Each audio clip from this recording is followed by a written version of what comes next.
Welcome back to my channel, Math and Language, and we're going to discuss cost of preferred stock. So, cost of preferred stock, ito yung effective rate of return a company must pay to investors for the use of the capital raised by issuing preferred shares. Okay, so remember, yung sa intermediate accounting tunyo, sa equity, meron tayong preferred stock at meron tayong ordinary stocks, right? So, yung preferred stock, sila yung unang mga binabayaran. That's in case na magkaroon ng dividend, sila yung unang nakikinabang. But they have no voting rights or voting power. Yun lang. So, ang formula na gagamitin natin dito, okay, cost of preferred stock is KP, ha? KP yan. Ang numerator natin is annual dividend per share at yung denominator, that's issue price minus mo ng flotation cost. Flotation cost, ito yung mga accounting fees, legal fees, pa nag-i-issue yung company ng mga new securities. So, issue price, tapos babawasan mo siya ng flotation cost. Okay? Next, so let's have problem one. We have five problems. Preferred stock natin with flotation cost. So, ABC Corporation plans to issue 600,000 pesos of preferred stock with a 15 peso annual dividend per share. At ang issue price natin ay 120 per share at flotation cost natin is 5 pesos per share. Paano natin hanapin yung cost of preferred stock? So, madali lang yan. Hanapin mo lang kung ano yung mga given. Hindi natin kailangan to. Annual dividend per share, ito, 15 pesos. So, 15 tayo dito. Issue price natin, that is 120. Minus mo ng flotation cost, that is 5. Mhm. Okay, so KP, gamit ka na ng calcu. So, alam natin yung sa baba, that will be 115. Diba? 15 minus 115, sorry, 15 divided by 115, that's 13. 13.04. So, multiply mo siya ng 100 para makuha yung percentage. You got 13.0 per 13.04%. Mhm. So, palagi siya naka-percent. Okay? 13.04%. Ulitin ko, yung 15, dinivide ko siya ng 115. At yung lumabas, di ba? Ngayon, i-multiply mo siya ng 100. Kasi kailangan naka-percentage. 13.04%. Round down kasi yung sa niyan 3, di ba? Mm. Next. Next tayo. How about preferred stock without flotation costs? So, DEF Corporation issues 500,000 peso of preferred stock, 10 peso annual dividend per share, sold at 100 peso per share, no flotation costs. Determine mo yung KP.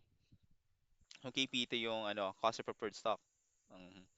Annual dividend per share natin, ito, nakalagay, 10 pesos. Issue price natin is 100.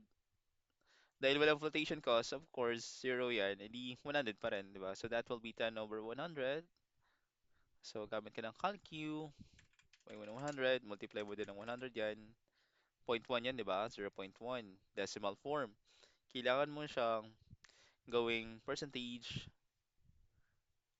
yan, magiging 10% na siya. So yung sagot dito, determine the KP, that will be 10%.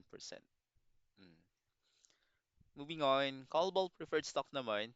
So UVW Corporation issues 400,000 peso preferred stock, 8 peso annual dividend per share, callable at 105 peso per share. Currently selling daw siya at 100 pesos per share. Ignore mo daw yung flotation cost. And wala naman nakalagay na flotation cost. Okay, so we need to calculate KP assuming the stock is held at current market price.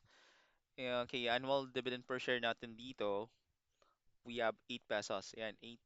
Kaso, may dalawang mga price na nakalagay dito. It's either 105 or 100.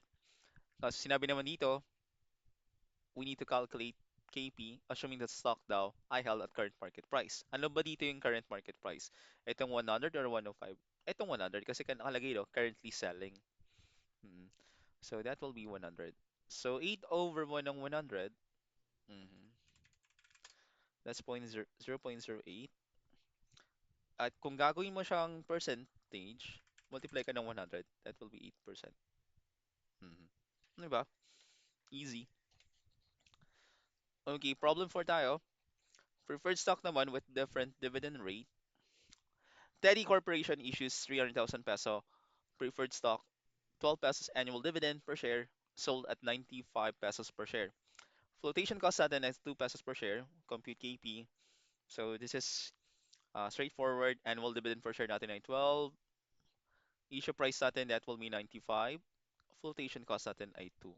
Mm. So simplify mo yun sa baba, 12 over 93. And pag kinalki mo siya, ito, di ba? 0.1290. Multiply mo ng 100, hmm? 12.90%. So, sagot dito ay 12.90%. And last one, we have large issues with flotation costs. ABC Corporation again, issues 1 million preferred stock. 11 peso annual dividend per share. Nag-issue price ka ng 105. Flotation cost mo ay 3 pesos per share. Compute KP. So, same lang naman din siya. Kunin ko lang yung formula ulit dito. It's very straightforward. Annual dividend per share natin dito ay 11. Ayan o.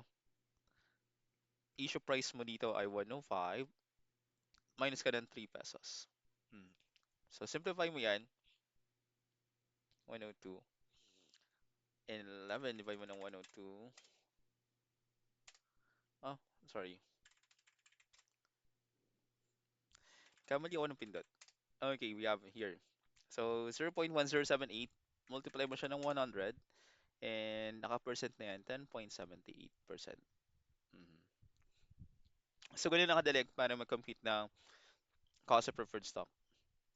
So, we have 5 problems. So, large issues with flotation costs, same formula. Prefer stock with different dividend rate, same formula din. Mhm. So, wala namang pinagbago. Okay. Next naman, paano pag callable preferred stock? Nakalagay dito kasi current market price. So, currently selling tayo. At preferred stock without flotation cost, edi zero mo lang yung flotation cost. Ignore mo lang. Pag may flotation cost, edi ibawas mo siya. Katulad nito. Diba? And that's the end of the lesson on how to compute for cost of preferred stock. If you have questions or need of clarifications, please comment down. Again, my name is James, your Latin language instructor. I'll see you again on my next video. Please like and subscribe na rin. Laking tulong po sa akin yun para makagawa pa ako ng maraming videos. Salamat po. Bye.